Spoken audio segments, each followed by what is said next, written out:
नमस्कार, मी डॉक्टर मच्छिंद्र बांगर महाराष्ट्रातील आणि देशातील हवामान परिस्थिती संदर्भात ताजा अंदाज देणार आहे. आपल्याला माहिती आहे की एक डिप्रेशन तामिळनाडूच्या आजूबाजूने तयार झालेला आहे. बंगालच्या उपसागरातील या डिप्रेशनचा मार्गही आपण बघणार आहोत आणि त्याच वेळेस उत्तर भारताच्या दिशेने एक अतिशय तीव्र अशा प्रकारचं वादळ, ज्याला आपण हिमवादळ म्हणतो, ते सरकण्याची शक्यता आहे. आणि त्यामुळे येणाऱ्या नवीन WD आणि असलेलं डिप्रेशन यामध्ये जर ट्रप लाईन तयार झाली तर आपल्याला पुढील 2-3 दिवसात काही वातावरण बदलतं का महाराष्ट्रामध्ये, हे देखील बघायचं आहे. ज्यांनी या चॅनलला सबस्क्राईब केलं नसेल, दररोज व्हिडिओ बघतात, त्यांनी देखील या चॅनलला सबस्क्राईब करायचा प्रयत्न करा की जेणेकरून तुम्हाला दररोजचं नोटिफिकेशन येईल आणि तुम्हाला नवीन अपडेट हवामानाविषयी समजेल. आपण बघतो की अजून देखील दिल्ली, पंजाब, राजस्थान, बिहार या भागामध्ये धुक्याचा प्रभाव कायम आहे आणि अगदी दुपारपर्यंत हे धुके आपल्याला जाणवते. उपसागरात डिप्रेशन तयार झालंय आणि त्या संदर्भातील माहिती आपण यापूर्वी घेतलेली आहे.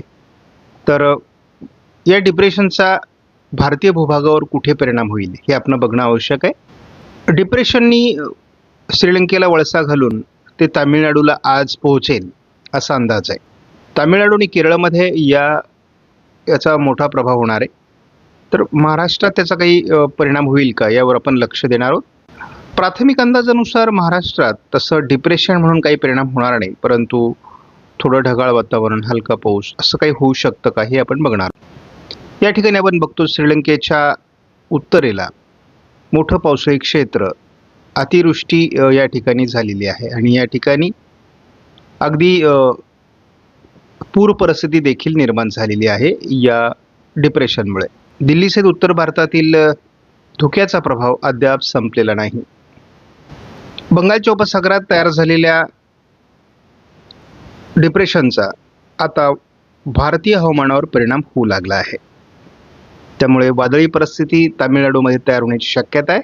फेस मॉडेलनुसार डिप्रेशनचा काही प्रभाव महाराष्ट्रावर पडतो का किंवा कोणत्या राज्यांवर पडतो हे आपण बघतो. तामिळनाडूवर आज प्रभाव सुरू होईल, मात्र या डिप्रेशनचा प्रभाव जसा भूभागावर येईल तसा कमी होण्याची शक्यता आहे. त्यामुळे दक्षिण कर्नाटक, केरळ आणि तामिळनाडूच्या काही भागात थोडाफार पाऊस या ठिकाणी होईल आणि नंतर GFS मॉडेलनुसार हे अरबी समुद्रात वातावरण सरकून जाण्याची शक्यता आहे. त्यामुळे तसं फार वातावरण बनेल असं काही वाटत नाही.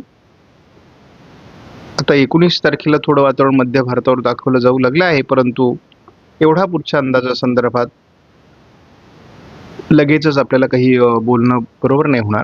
सध्या महाराष्ट्रामध्ये मध्य महाराष्ट्र, उत्तर महाराष्ट्र आणि विदर्भ अशी थंडीची लाट आहे आणि ती उद्या देखील राहण्याची शक्यता आहे. त्यानंतर मात्र थंडीचा प्रभाव थोडा कमी होणार या भागातला. तसं थंडीचं प्रमाण 18-19 जवळपास पुढे आठवडाभर आता थंडी कमीच राहण्याची शक्यता आहे. भारतीय हवामान खात्याने जे अलर्ट दिलेले आहेत 10 तारखेसाठी, त्यामध्ये राजस्थानमध्ये सिव्हिअर फॉग म्हणजे धुक्याचा मोठा प्रभाव राहील, थंडी देखील राहणार आहे. दिल्लीमध्ये आणि पंजाबमध्ये, हरियाणामध्ये किंवा उत्तराखंड, हिमाचलमध्ये, मध्य प्रदेश, बिहार, ओरिसा आणि उत्तर कर्नाटक या ठिकाणी थंडीची लाट राहणार आहे. आणि तसं मध्य प्रदेश आणि जेव्हा उत्तर कर्नाटकात थंडीची लाट असते तर साहजिकच ती वेव महाराष्ट्रात सुद्धा परिणाम करेल, परंतु हलक्या प्रमाणामध्ये. अनेक राज्यांमध्ये धुकं आणि थंडी कमी होण्याचा अंदाज 11 तारखेपासून आहे. सध्या आपण असं अनुभवतो की उत्तर महाराष्ट्र, मध्य महाराष्ट्र, मराठवाडा आणि विदर्भ बऱ्यापैकी थंडी आपल्याला जाणवते. जरी थंडीची लाट नसली तरी थंडी मात्र बऱ्यापैकी आहे. ICMW मॉडेलवर आपण अधिक विश्वास करतो आणि या मॉडेलने या डिप्रेशनचा काही हलकासा प्रभाव महाराष्ट्रात दाखवलाय का हे आपण बघतो. तर महाराष्ट्रामध्ये विशेष प्रभावाचा पडेल असं सध्या वाटत नाही, परंतु तरी देखील कोल्हापूर, सातारा, सांगली, पुणे दक्षिण पूर्व भागामध्ये, सोलापूरचे थोडाफार भागामध्ये थोडं ढगाळ वातावरण राहणार आहे आणि या वातावरणामध्ये थोडाफार पावसाळी वातावरण तयार होतं का हे आपल्याला बघावं लागणार आहे. मात्र सध्या लगेचच महाराष्ट्रात फार मोठं पावसाळी वातावरण तयार होईल असा काही अंदाज नाही आहे. CFS मॉडेल मात्र अजूनही महाराष्ट्रात पावसाचं वातावरण तयार होईल या डिप्रेशनमुळे हा अंदाज साधारण 9 तारखेपासून 16 तारखेपर्यंत दाखवत आहे. कॅन SIPS मॉडेलने आपल्याला एप्रिल मे मध्ये थोडं वातावरण दाखवलेलं आहे. त्यामुळे आपण बघूयात या अंदाजात काही पुढे बदल होतोय का. ECMWF मॉडेलचा जवळपास हा 24 तारखेपर्यंतचा अंदाज आहे आणि थोडं सातारा, पुणे पूर्व, अहिल्यानगर म्हणा किंवा सोलापूरच्या उत्तर भागामध्ये असं थोडं ढगाळ वातावरण, पावसाचा प्रभाव निर्माण होईल असा सध्या तरी अंदाज देण्यात आला आहे. बघूयात या अंदाजात काही बदल होतो का, आणि तो आजपासूनच होईल असा अंदाज आहे. 12 तारखेला थोडं आपल्या दक्षिण कोकण, पश्चिम महाराष्ट्रात ढगाळ वातावरण दिसते आणि हे जे पावसाळी वातावरण तयार होणार आहे ते 13 तारखेला तयार होईल असा एक प्राथमिक अंदाज आहे. याचा प्रभाव थोडा 14 तारखेला देखील महाराष्ट्रात काही जिल्ह्यांमध्ये असण्याची शक्यता आहे. 15 तारखेपासून हे वातावरण कमी होईल. हे डिप्रेशन आता श्रीलंकेच्या आजूबाजूने म्हणजे उत्तरेकडून तामिळनाडूवर सरकण्याची शक्यता आहे आणि तामिळनाडू नंतर मात्र याचा फार प्रभाव आपल्याला भारतीय भूभागावर राहील असं दिसत नाही, कारण या सीझनमध्ये एक तर डिप्रेशन तयार होत नाहीत आणि झालेत ते पण फार प्रभावीपणे भारतावर परिणाम करत नाहीत. त्यामुळे आपण बघूयात की या मॉडेलने काय अंदाज दिलेला आहे. आज दिवसभरामध्ये साधारणपणे माझा अंदाज आहे की सोलापूर, लातूर, नांदेड आणि चंद्रपूर, गडचिरोलीमध्ये पूर्वेला थोडं ढगाळ वातावरण होण्याची शक्यता आहे, अगदी कोल्हापूर पूर्व भागामध्ये देखील. आणि मग रात्री काही ठिकाणी शिडकाव होतो का हे देखील आपल्याला बघणं आवश्यक आहे. परंतु आज तरी फार प्रभाव नाही आहे. महाराष्ट्रात देखील काही ठिकाणी ढगाळ वातावरण दिसू शकतं. तसं भूभागावर कुठल्याही डिप्रेशनचा या मोसमात फार परिणाम होत नाही. परंतु आपण बघितलंय की जानेवारीत काही ठिकाणी पाऊस झालेला आहे.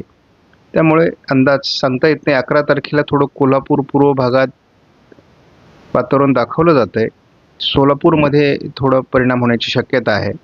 परंतु तसा आपण 12, 13, 14लाच अंदाज दिलेला आहे.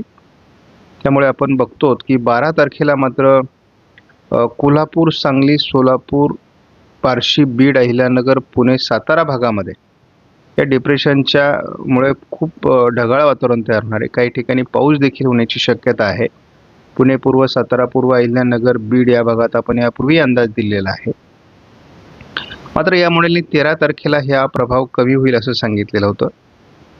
त्यामुळे आपण बघूयात की आता सध्या तरी 13 तारखेला पुणे जिल्ह्यात बऱ्याच भागात किंवा अहिल्यानगर पश्चिम भागात म्हणजे आपण पारनेर, श्रीगोंदा, कर्जत किंवा पुणे जिल्ह्यातील शिरूर, मंचर वगैरे भागामध्ये देखील याचा परिणाम होईल असं दिसतंय. आत्ताच्या अंदाजानुसार हा अंदाज बदलत राहणार आहे. अहिल्यानगरला पाऊस होण्याची शक्यता आहे, पुणे जिल्ह्यात पाऊस होण्याची शक्यता आहे, बीड जिल्ह्याच्या पश्चिमी भागात पावसाची शक्यता किंवा उत्तर भागातही पावसाची शक्यता सध्या 13 तारखेला दाखवली जाते. हा अंदाज बदलू शकतो. हा काही पावसाळी मोसम नाही आहे, मान्सून नाही आहे. त्यामुळे या अंदाजात बदल होईल, परंतु आपण दररोजची अपडेट बघत चला. नंतर मात्र 14 तारखेनंतर हे वातावरण कमी होऊन जाणार आहे. त्यामुळे डिप्रेशनचा प्रभाव हा 14-15 तारखेनंतर महाराष्ट्रातला संपलेला असेल.